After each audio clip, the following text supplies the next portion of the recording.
I started my company because I was pissed off that people were speaking for me, that people were speaking for us. And I have no interest in being a company or being a person that speaks for others. Insofar as, it's not about Gen Z, it's about any group, any community that you're part of, right? If someone wants to target your community or cohort, they should talk to you to do that. And talk to you and your community to do that. And that's always been the ethos, that's always been the ethic of JUV Consulting. It's weird when you meet someone whose brain moves at a totally different pace than your own. And that is certainly the case with Ziad.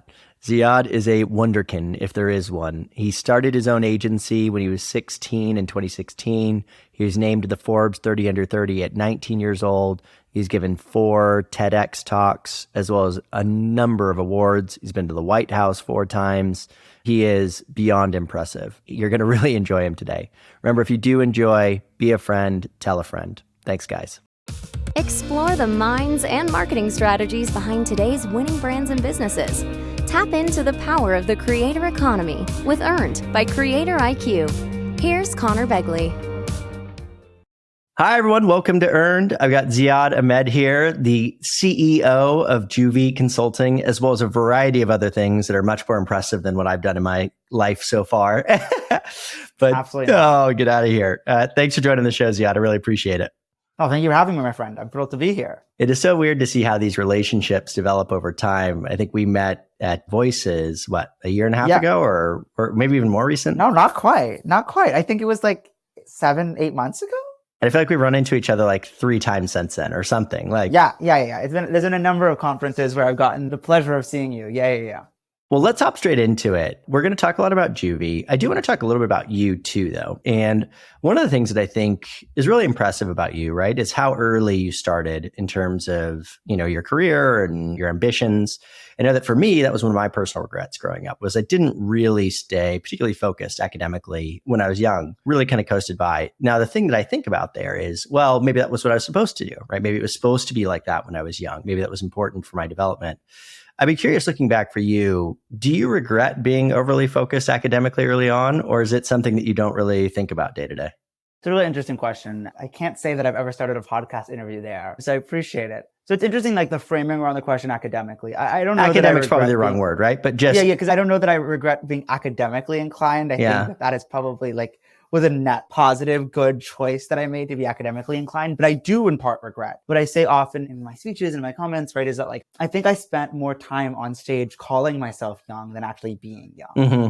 Right? Mm-hmm. I started Redefy, this nonprofit, when I was in 8th grade. And it was just a passion project of mine, right? That I started because I wanted to change the world and I felt uniquely privileged and positioned to do so. And I learned so much through it, but I never expected it to start to take over my life and become this thing. And then through there, saw the need for something like JUV Consulting and started JUV when I was a junior in high school. And I never expected JUV to be where it is today, right? 7 years and a few months later. But these things very quickly started to encompass a huge part of my life. And in many ways have become in part who I am, at least who I am to others, who I am in the world.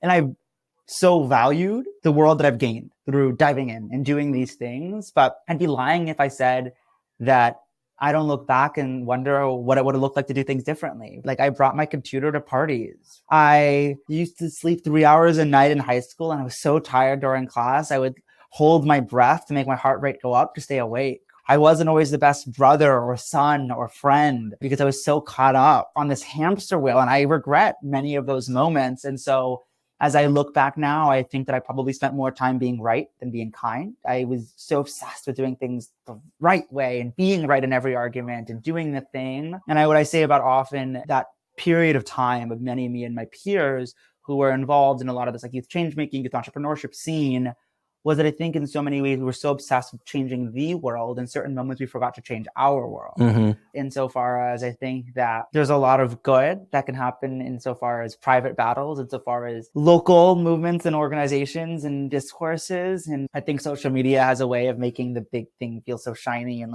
the obvious route. That as I look back now, it's not to say that I only did one or the other, but it is to say that I probably in certain moments was distracted by the shiny. And I think as anyone, when you get older, the closer you get to the shiny thing, the less shiny it becomes.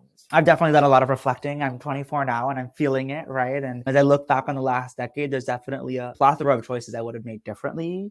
But that isn't to say that I'm not tremendously grateful to be on the journey that I am, and that I'm not tremendously proud of how far we've come. And I always say I've learned more than I ever bargained for, right? For better and for worse. And I'm still learning a lot every single day. And I don't regret that I have found myself in a role where I am learning every single day, whether I like it or not.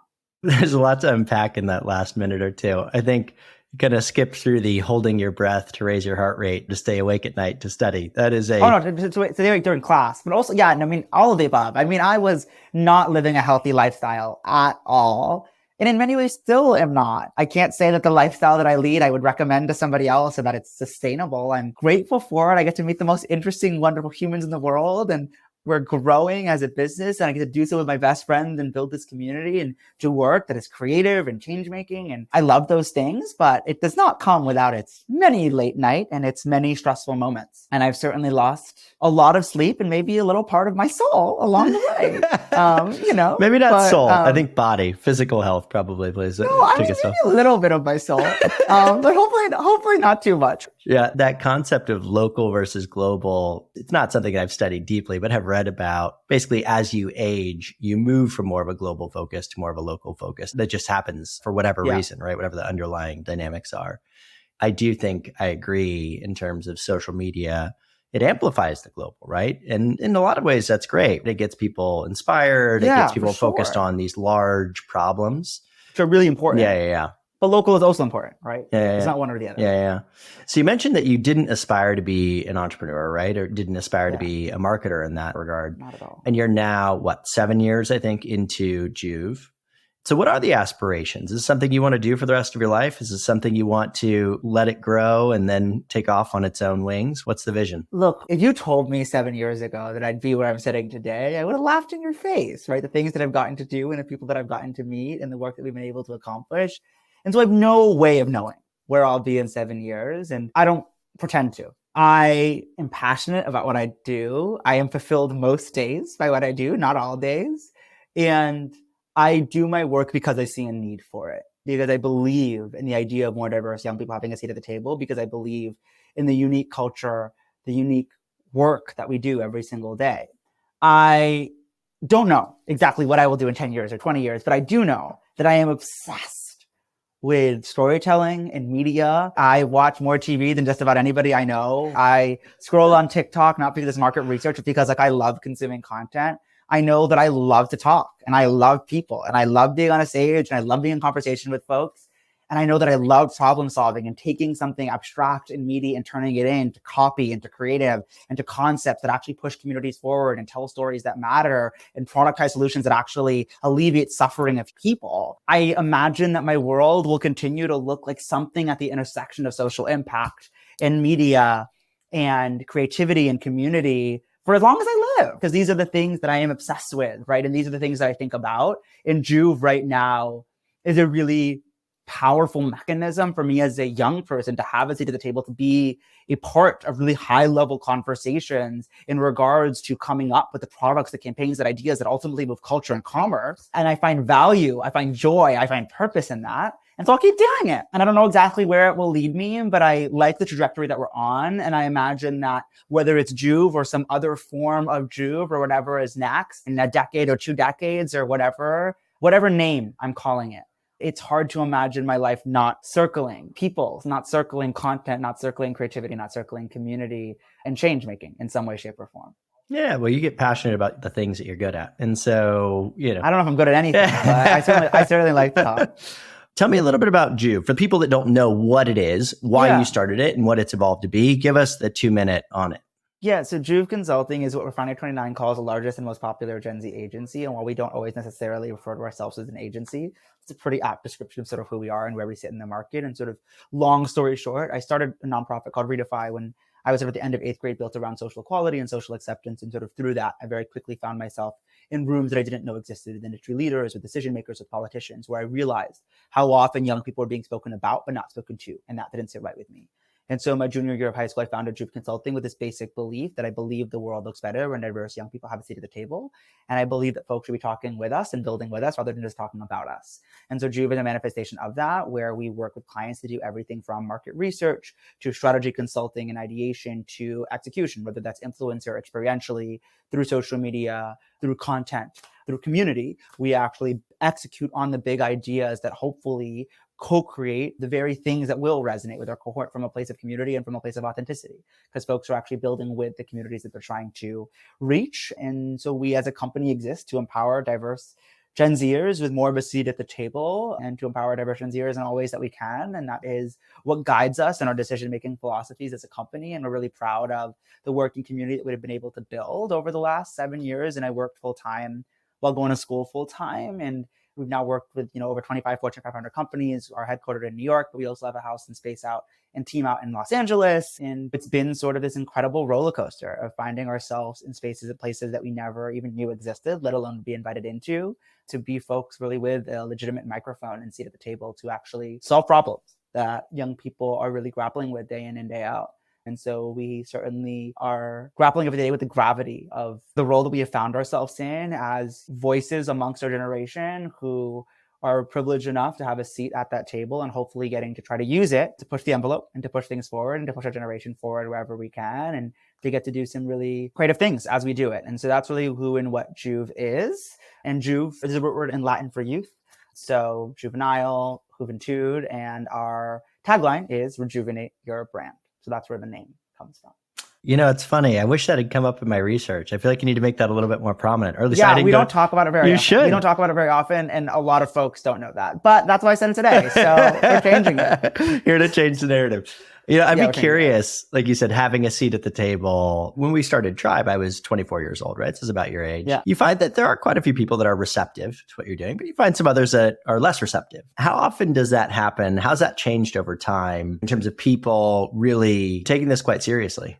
When I started, I was like 16, 17 years old. Didn't know what a KPI or OKR was. Didn't know what a holding Probably for the was. best. Probably for the best. Right. Didn't know what, monthly active users meant. Didn't know a lot of basic fundamentals about the business ecosystem, about the marketing advertising ecosystem, because a lot of why we started was really out of a political purpose, right? It was like being in a lot of political conversations, seeing folks speak about us and not to us and being like, we need to fix this. And we didn't even really understand that there was like an economic opportunity here. Like our first contracts, we priced at like 3 figures. Yeah. We had no concept. When the first 4-figure contract, we were like, no way. We had no concept. That was never the ambition or aspiration. If I'm being honest, in some ways it was the world started to take us seriously. We started to take ourselves seriously, because in the early days, like this was supposed to be a side project. Like this wasn't supposed to be a real legitimate company. That wasn't really the plan. It became that because there was such a huge need. As we started to speak and show up in places and do campaigns, people were like, wow, you guys really know what you're talking about. You guys really understand this cohort. Do more, do more, do more. Right. And now we find ourselves here. But when JUV started, it was a vastly different world. This is pre-TikTok. This is pre-folks even using the word Gen Z. Folks still thought of me and my peers as millennials. When I hired my first full-time employee, when I was a sophomore in college, she posted on Instagram and her caption was, thought I was a millennial, but look at God. She didn't even know. Like the terminology, the zeitgeist around Gen Z is relatively recent. In the early days, the uphill battle was like informing folks that Gen Z existed, even explaining to them that we were important, that we existed, that we were real, that we were different. And a lot of that had to happen through us leveraging insights that we had through being in school and knowing culture and showcasing folks what they didn't know and then being like, wait, maybe there is something here. Maybe we need to learn. But it was a lot of checking in at companies to do my presentations and folks being like, whose parent are you here to see? Right.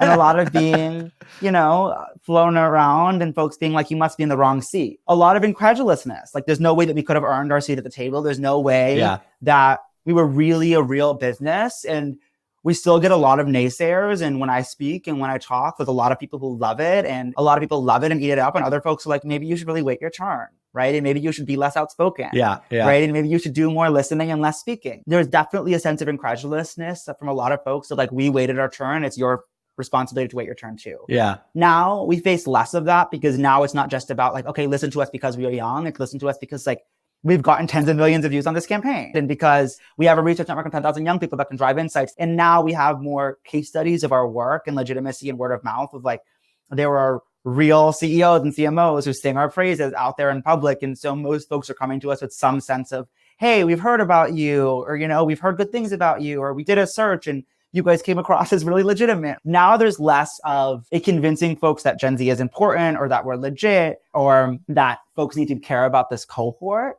But we still certainly get pushback on what we say about the cohort because a lot of folks want to be validated and confirmed, not challenged. So a lot of folks bring us in because they're like, we love the spirit, we love the energy, like challenge us. And then we get there and they're like, not that challenging, right?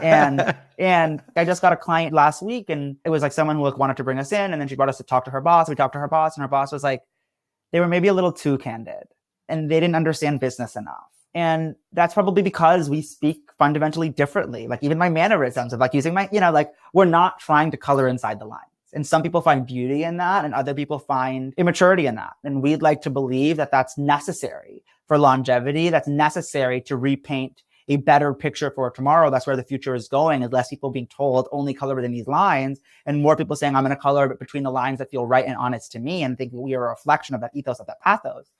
But does it still make folks uncomfortable? All the time. And do we still get a bit of incredulousness? Yes, but it's definitely easier than it was before because we have somewhat of a name, we have track record, and also like we know our worth. When I was younger, I don't think I knew how valuable what we offered was.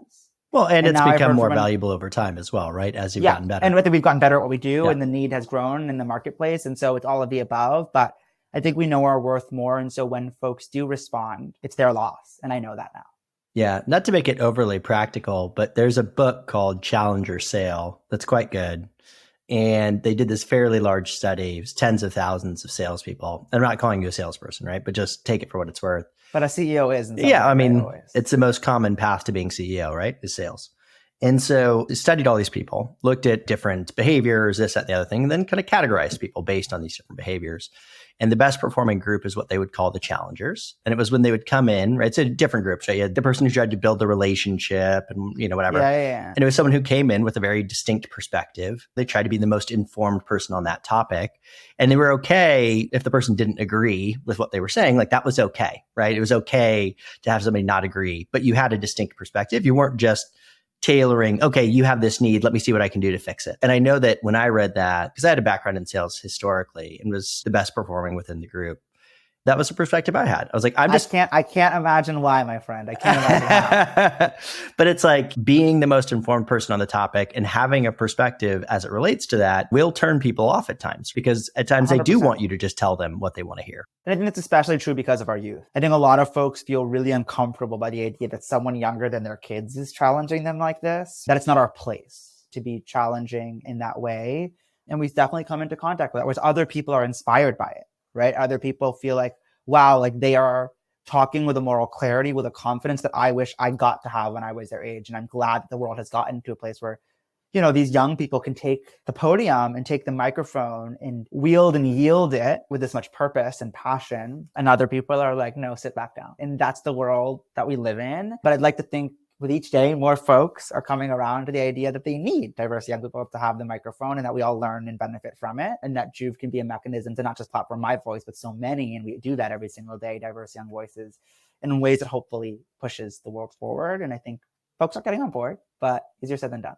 So having an extra 10 years on you, I remember when I was Gen Z, right? I remember when millennials were the Gen Z, right? With his yeah, exactly. And so I'd be curious as you think about the next generation. So Gen Z now, if the cutoffs are remotely accurate, the youngest are about 14, which means Gen Alpha is now starting to enter high school, which is when people start actually paying attention to that group of people, start to become more than just pure children.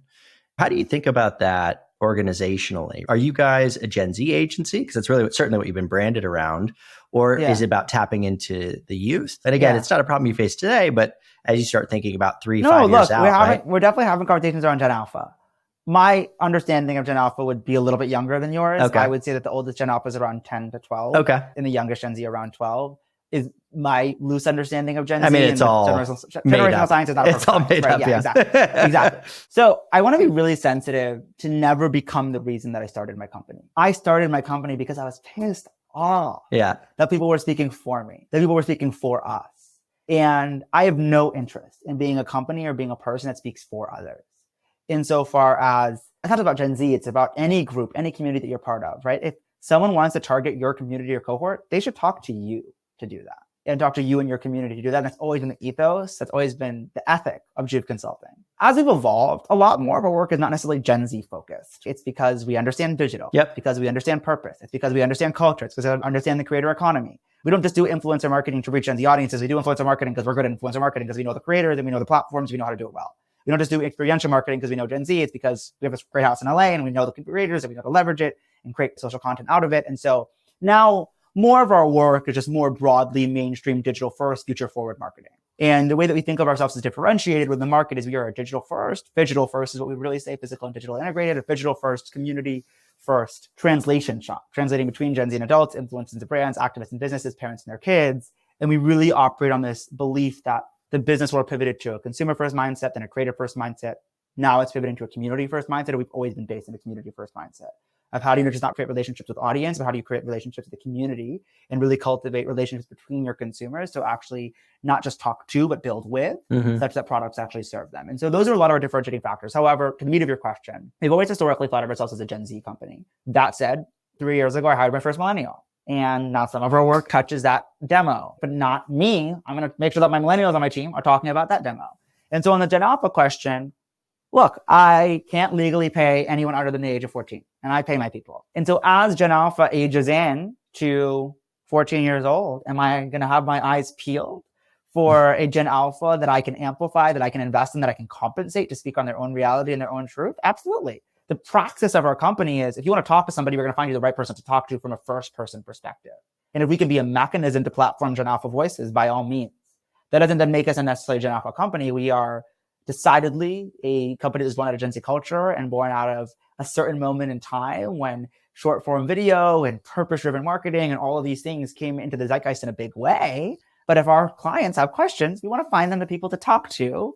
And so I have no doubt that as Gen Alpha ages into legal age of work, that I hope that we can find Gen Alpha that we can meaningfully platform and amplify and compensate to flex that muscle. But because of my understanding of Gen Alpha is slightly younger, I can't yet do that. Yeah, 100%. So knowing that you've got close to 100 people in-house plus another 8. No, I have around 30 full-time employees. Okay. Then I have around like 200 contractors, some of whom might work 5 hours a week, some of whom might work 20 hours a week, depending. And then I have 10,000 young people in my research network known as the receipt because young people bring the receipts to that conversation. On a bi-weekly basis, we're probably paying 100 plus people, but only around 30 of them are full-time like W2-ish employees. Perfect. Good to know. I was curious about what that breakout was. So again, I think having either paid or employed at this point, thousands of people that are fairly young in nature. Yeah. And I think you've written quite a bit about people saying like, I don't know how to work with these young people. So I'd be curious, one, and what I'll also say is when we started Tribe, when we got to 50 full-time employees, I think we had one person that was over the age of 30, right? So I've also scaled a fairly young organization. I'd be curious what your observations were in terms of the challenges, right? What's different about running a young organization? And maybe, I mean, it's the only one you have an experience with, but like, what have you observed? Well, I've observed a lot of older organizations because those are all my clients. Yeah. And we consult on this question, right? Of how to recruit and retain Gen Z talent.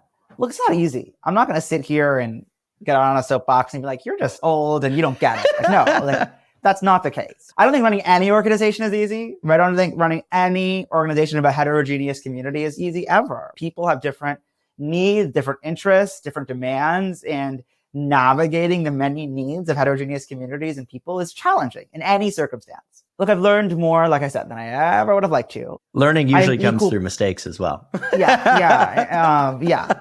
sure. I am equal parts the kid who got on stage at 15, 16 years old and said, Gen Z will make the change that we want to make in the world now, and we will not wait our turn. Right? And we will flip the table and we will grab the mic. And I'm also equal parts the Gen Zer who now employs onto diverse Gen Zers who's being asked to make that change. Like, I am the man. Yeah. I spend all this time talking about toppling the man. And now in so many ways to my employees, I am the man, right? Metaphorically, that they're advocating to make change or requesting make change on a number of different axes. The biggest thing that I tell my clients on this question is that I think that executives historically have thought of their jobs as their job being to make decisions and their jobs being to provide results. A lot of smart, hardworking people who are very good at those things. I think nowadays what Gen Z has demanded of me and demanded of us as leaders is that our job is also equal parts emotional labor. And I think a lot of executives are unwilling or unexcited to provide emotional labor as a part of their job, but it must be, right? I think that what young people are asking for is to stop a business norm where you check your identity, you check your baggage, you check your politics at the door, because for so many that just made them feel silenced and small and unheard. And I think that it is uncomfortable, it is exhausting often to have these hard, meaty conversations that are emotionally laborious in regards to what is wrong with businesses, in regards to what is wrong with today. But it is necessary, because I think it is necessary that we treat our employees as the full humans that they are.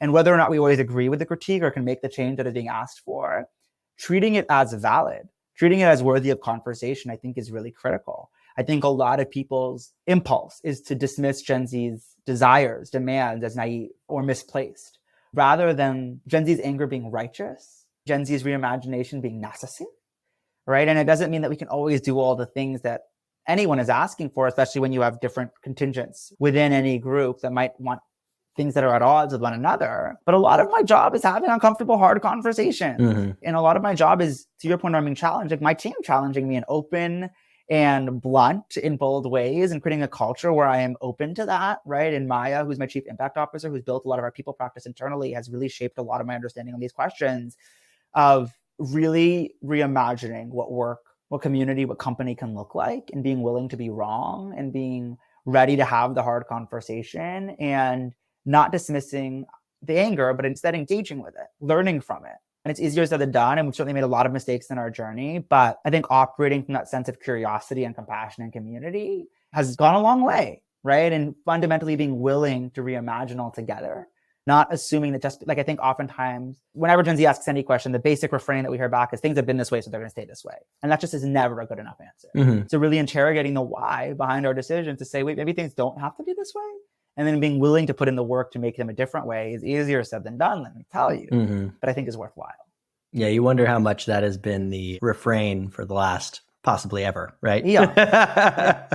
I think that's I think Gen Z is really pushing against that, especially because of the pandemic. The pandemic showed us that for a long time we were told this world is the world. It is the only world, the way the world knows how to be. And because of the pandemic, a lot of Gen Z was like, no, y'all lied. A different world is possible if the geopolitical circumstances and the political will exist for that world to be possible. And so subsequently, that means that reimagination can get us somewhere. If the political and social will exist for an entirely different world to be constructed, we can do it. It's just a question of if we want to, if we have to. And I think a lot of young people's perspective is we have to, because the world as is simply not working. It is not sustainable. It is not empowering. It is not fair for so many. And so subsequently, we ought to rethink everything. And that's not an easy task. No, but it's a worthwhile one. Yeah, it's weird to think about how formative the pandemic was for that generation, right? Or your generation. Yeah, like I graduated in a pandemic, right? Like as you're thinking about your long-term future, as you're thinking about the world's trajectory in a moment of really a powerful moment of recalibration for anybody as graduation, is aging into adulthood, you're like, wait, actually, everything about work, everything about life was just different. So everything they told me would be true over the next 60 years might not be. Mm-hmm. And so you're operating with a different set of assumptions and with a different sense of empowerment. And that isn't to diminish all the horrible things that happened during the pandemic and how many people hurt or suffered during it. But it is to say that I think it was a powerful moment of recalibration and reimagination for everybody, but especially for young people at a really seminal moment who were able to channel that reimagination into action, because we weren't already paying off a mortgage in a lot of cases and already living a life with so much inertia that it's so hard to pivot out of it. When you're graduating, everything's on the table for a lot of people. Like you're fundamentally making really large long-term decisions and operating with a very different set of assumptions because we saw how different the world could look. I'd be curious. I haven't actually had this conversation. You know, obviously the periods, if you're to say Gen Z during the pandemic was in college, high school, or say middle school, those are pretty formative years from a socialization perspective. Unquestionably. From your observation, how did that change the way that that generation socialized, or that generation communicated? Irreversibly. Right? It's got to be like such a... I mean, it did for everybody, but I think especially, right, us. I mean, like, well, in your 40s, it's not going to change you nearly as much. I think people change. Right? Yeah. The last few years, I think people have emerged as fundamentally different people because they ask themselves, we had a lot of time to think. And thinking is a dangerous thing, let me tell you, right? And I think a lot of people thought, like, am I happy, right? Yeah. Am I fulfilled? Like, is this good enough? Could I do different? And a lot of people came to really radical conclusions as a result of those thought processes. Young people were uniquely positioned to do something with that thought process. Yeah. Because less obligations. 40-year-olds a 40-year-old, somewhat set in their life, and it's harder to make a radical pivot typically, right? I'm making gross assumptions. Yeah. Typically, whereas a 20-year-old has a lot of agency to be like, well, maybe I don't ever have to work a 9 to 5. Well, maybe I don't ever have to get married, right? Whatever it might be. I could talk about the social behavior that I think the pandemic inspired in a million one ways. So there's very basic things, but if you were 20 years old, so I was 21 when the pandemic hit. If you were in a relationship at the start of the pandemic and you chose to live with your partner, because making the choice that if you're dating someone for a year, to live apart from your partner for all that time, you're essentially married now. Yeah. And so you have a lot of people my age who are 24 who are functionally speaking married, right? Which is not necessarily the case for a lot of 24-year-olds in my circumstance or my college, et cetera. It's not the norm. It's not a ring before spring kind of situation. But a lot of people became homebodies and really recalibrated their norms around maybe their going out habits, right? Maybe their romantic habits, because you realize that you didn't have to go out every weekend to feel fun, right? To feel young, right? Maybe you're just staying in and watching Netflix with your partner, and that's okay. And so you domesticated a lot quicker. On the other hand, you had people who did the opposite. And you had a lot of people just really experiment with their lives and recalibrate to new norms. And so for some people, their conclusion was, my God, I can never be that lonely again. I'm gonna be so social because I'm never gonna take it for granted. And other people were maybe all those acquaintances that I had, I didn't need. And so I'm just going to keep my circle small and stick to it. And so I don't know that it's been one conclusion, but I do see a lot of us in my age group, we have to look at our friends and be oh, this person isn't social anymore. This person, everyone's just a different person coming out of it. Yeah. And so it's almost we have a whole new set of friends and a whole new set of social politics to navigate and maneuver around, because people are irreversibly changed. And I think it's even more interesting to think about my baby sister or my baby half sister who's 9 years old. Her concept of socialization is so fascinating. It is normal for her not to see her friends for long periods of time. There is some anxiety attached to large groups of people or licking things and whatnot, because she understands that that was really dangerous during a really seminal moment in her life. During the pandemic, when I first started seeing my friends again, she was you can't do that, right? She had a sense of, we can't do that. We only see our family. And so her world's view is much more family-centric, right? Is much less friend-centric, which is sort of atypical for a 9-year-old. When you're starting to really feel social and wanting to be rebellious and whatnot, I don't know that she has those same impulses, because the world that she knew was a scary one, in a way that when I was a kid, I licked whatever, right? And I fraternized with whoever, and I wasn't scared of large groups of people. Those were considerations in my psyche. Whereas this little 9-year-old is really conscious of the catastrophic effects of certain decisions in ways that I was completely ignorant to. Yeah. I think the mirror. So we did the kind of lockdown. I had never thought of it as basically a formalized marriage, but my brother-in-law moved in with his girlfriend. We lived together and they'd been together for a few years, and it kind of forced the conversation. It was actually, this is not the right path for us, right? And it's yeah, would that have ever happened?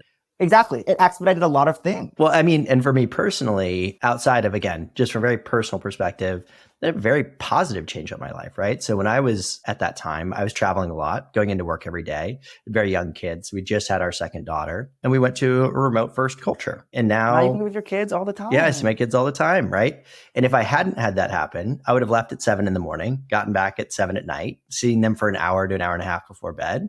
And that was it, right? That would have been my relationship, not including all the travel and everything else, which mostly has come back. That's occurred at such a young age that didn't really affect their socialization, but it has radically affected the next 18 to 20 years of my life and my relationship with my kids.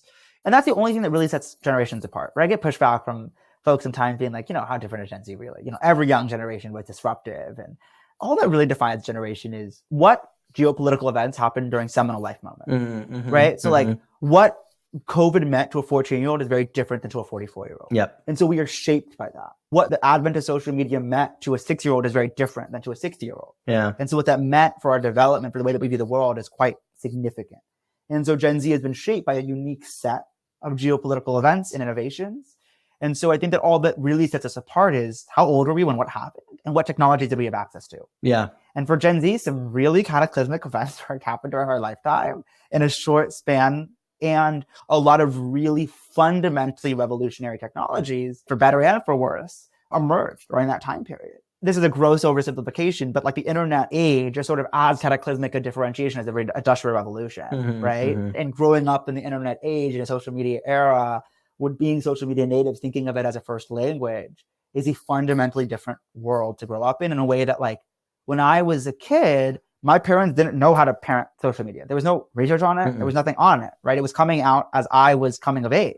And now you have parents who like know exactly what they're going to decide or how much, their kids are online, and there's all these rules and controls. That was not the case when I was a kid because it wasn't yet seen as dangerous because we didn't know enough about it. And I don't think that we'll ever necessarily be such in a wild west again of this digital frontier that we're living in. And so like my age group was really informed, and so much seminal development happened on Tumblr, which our parents had no idea existed, right? Like none of our parents knew that we were all on Tumblr, but it was like massive when we were in middle school, just like beneath the surface in a way that I think nowadays parents are a lot savvier insofar as even understanding what things their kids could hypothetically be doing in a way that like journalism wasn't even really covering at the time in the same way. There wasn't like the internet beat that the Washington Post was covering. It was a different world. That's in so many ways what sets Gen Z apart. I love that classification. I've never heard it described that way, but it seems so obvious, right? Which is like what separates generations is the geopolitical events, and you said technology, right? However you want to classify it, that occurred during your formative years, during your like, I'm 12 to 20, like that time. Because it changes the way that you think. Yeah. It changes the way that you look at the world. It's like, was your adolescence defined by fear, or was it defined by optimism? Yep. Was your adolescence defined by scarcity or by possibility? Right? These are the sort of things that stay with you. And for Gen Z, like if I had to use one word to describe our lifetime, it's like turbulence. It's chaos. Yeah. It's a financial recession. It's a 2016 US presidential election, right? It's COVID-19. It is such tremendous internet controversy, right? It is all of these things at once in sort of an inescapable, overwhelming fashion, such that it is no surprise that Gen Z has grappled with mental health in such significant ways, because so much has happened around us to make us feel a million and one things that is almost inescapable and all-consuming all of the time. One of the things that's really interesting about that is the question is there more turbulence, or is the turbulence more readily available? And so, where I would challenge that is you can imagine World War I, World War II, right? Like things that were very much, I would say, more turbulent. And I don't have enough information to know what the mental health was of that generation versus this generation, or even if we'd be able to kind of have consistent measurement or anything. But what I actually think is at least a contributing problem, right? Is just the access to all of the world's worst problems instantaneously all the time. And we're just not built to handle that biologically, right? And also, that many opinions about you. Yeah, totally. 100%. Right? Like it's also like the insertion of you into that. Yeah. Right. Whereas I think a lot of times, like when my mom was a kid, like geopolitics felt very far away. There is like a pressure for young people to comment on everything, to have an opinion on everything. And there is a sense of if I post something, if I say something, I can get backlash from it, right? I can get, you should, right? Like we should be held accountable for the things that we're saying. But point being that I think there's a lot more levels of anxiety, because like the concept that like the more opinions can exist about you on the internet than you can even read. Like I don't know if humans are like designed to process that feeling. Yeah. Right? No. Like to process that like people are making snap judgments about your character, about your whole self, about your family, about everything about you based on one thing that they've read or seen about you. And I think a lot of young people, it's not like a niche experience. I have one TikTok having done well and having experienced a lot of comments about the way you look, about the way you are, right? In a way that makes you feel sort of like really frazzled. And I think that that level of self-awareness and like the awareness of how much you could or are being perceived, I think is really overwhelming, especially in the context of all of the overwhelming nature of all the things that we're consuming all the time that make us aware of so much that we should know about, but that is overwhelming to know about. Yeah, 100%. It's going to be curious to see how it evolves. Obviously, there's more regulation coming in, which I'm very supportive of. I think that like, particularly like you said, like the effect that it has on impressionable generations, I think is fairly obvious at this point, right? You're going to need to do more restrictions there. Well, let's do two more. This will be more of a fun question. And then I'm going to get some free consulting out of you. So that's my plan.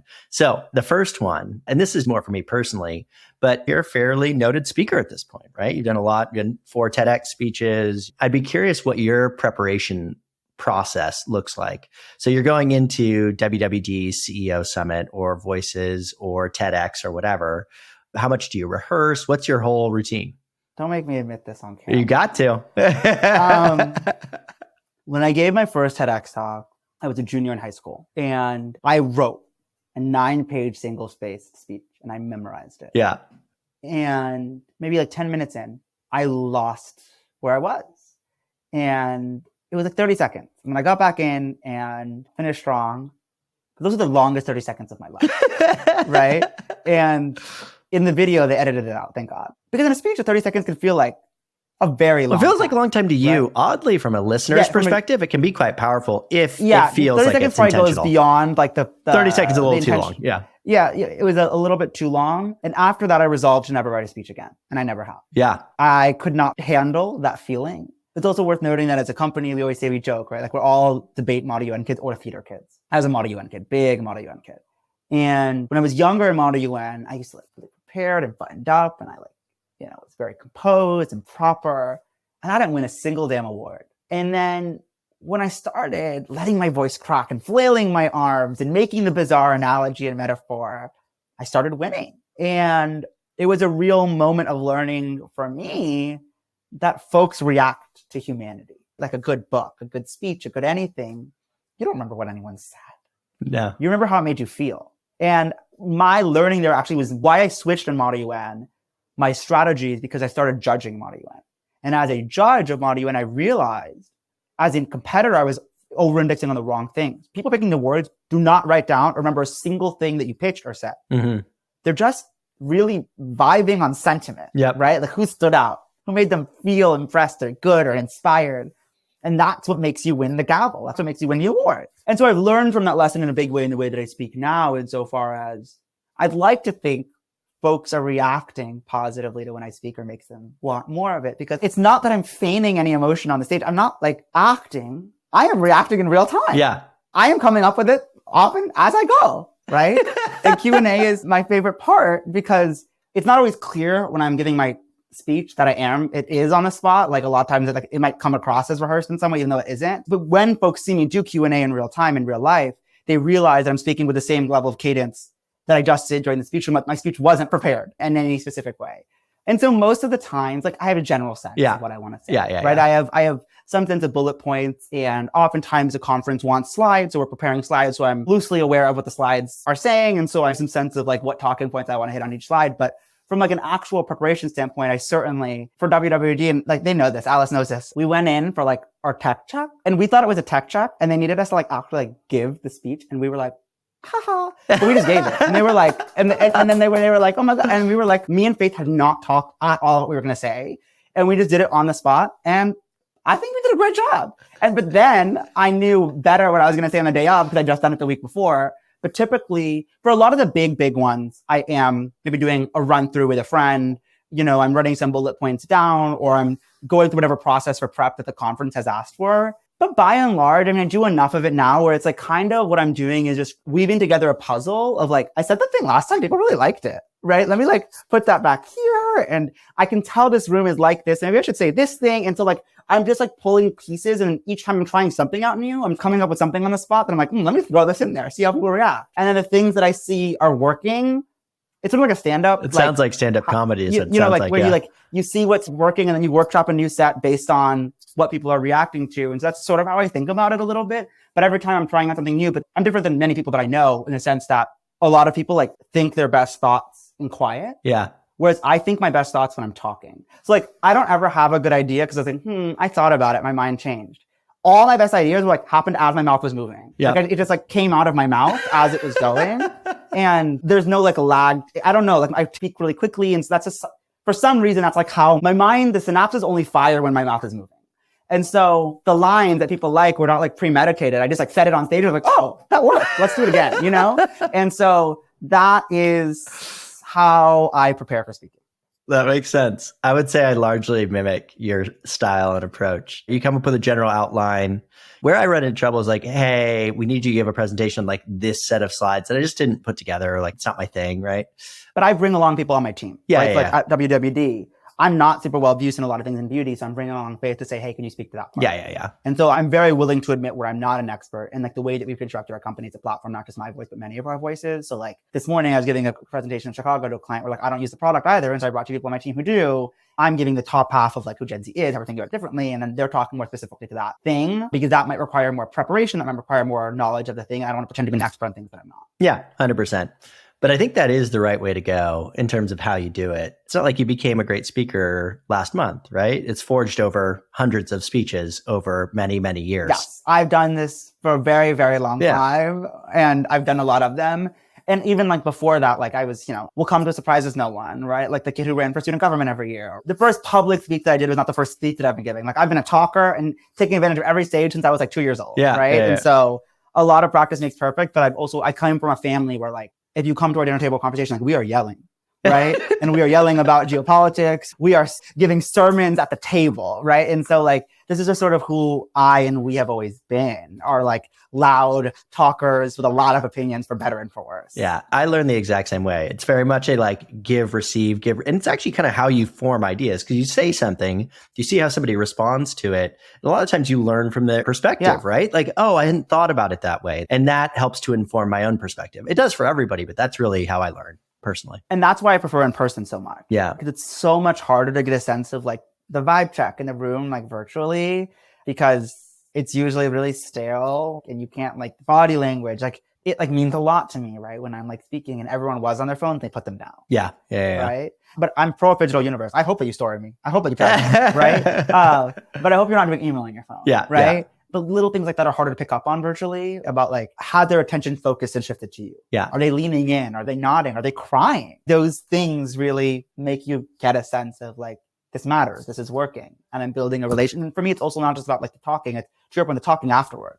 It's hearing from folks that really resonated. I learned from that, but I disagreed with this, right? And the conversations that happened afterwards are what I get so much value out of that don't always happen virtually, which is a shame. Yeah. I don't know if I've made someone cry. So I think you got me there. I make people cry because they think about their kids.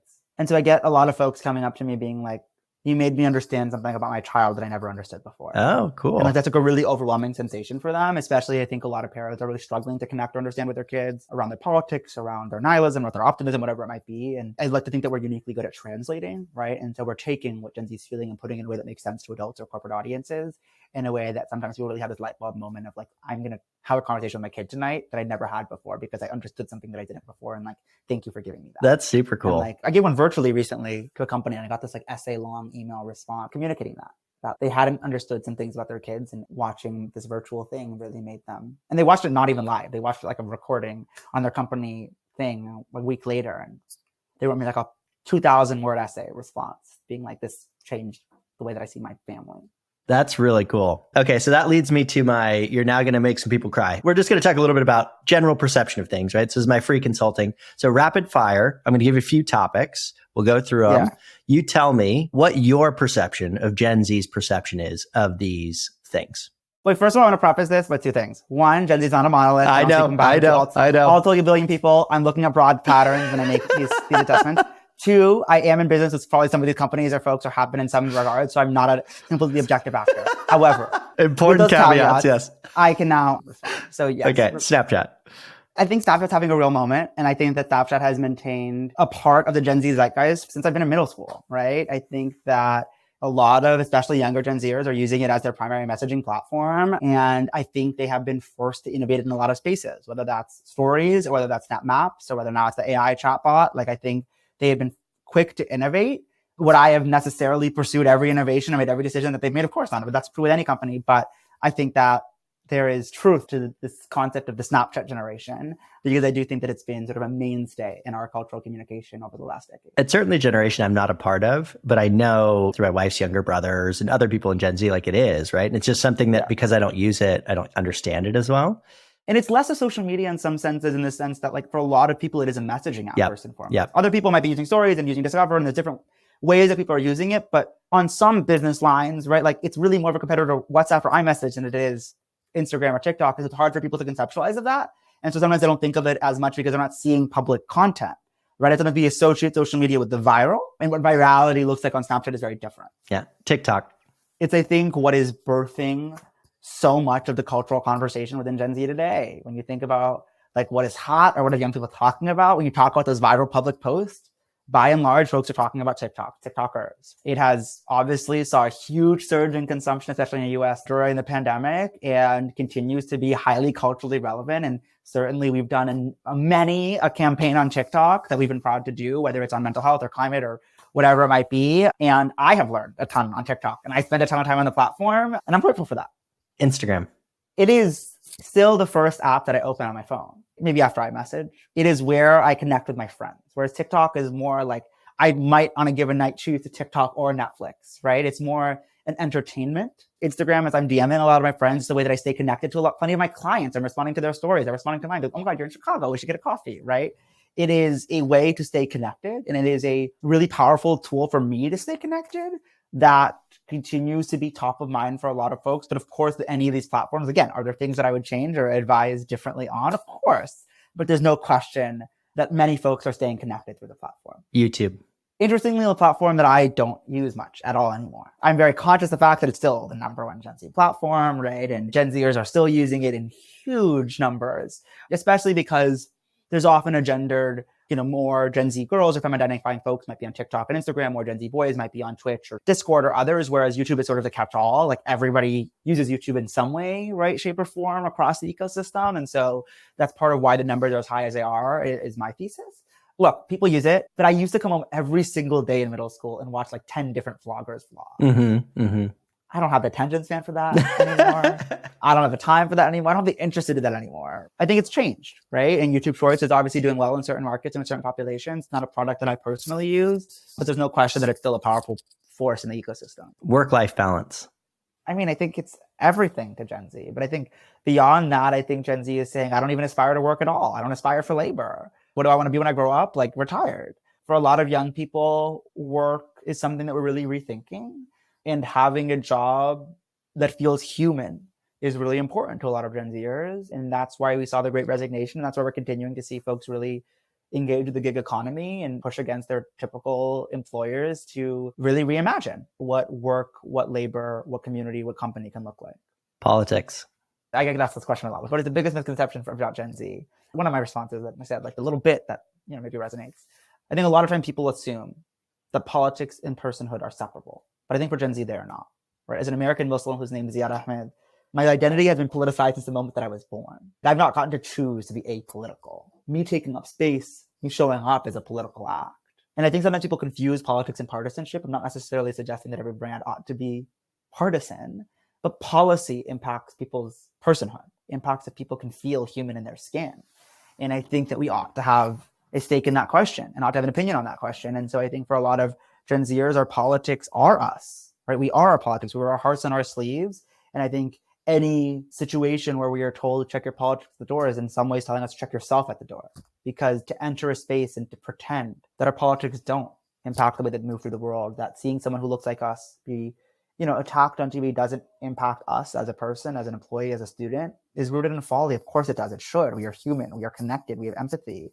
And so I think that Gen Z is really pushing that political conversation and making it a mainstream one and making it one that has to happen within company walls in ways that I think a lot of folks are still unprepared for.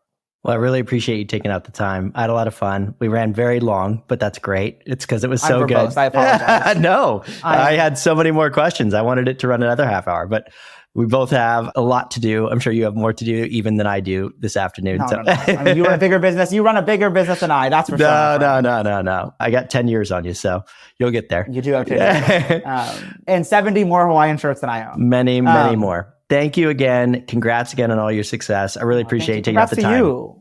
No, of course, my friend. We'll chat more soon, and I so appreciate you taking the time to chat with me. Awesome. Bye, Ziad. Be a friend, tell a friend, and subscribe. Earned by Creator IQ. Creator IQ is your all-in-one solution to grow, manage, scale, and measure your influencer marketing program. Ready to unlock the power of the creator economy? Get started with a demo today at creatoriq.com.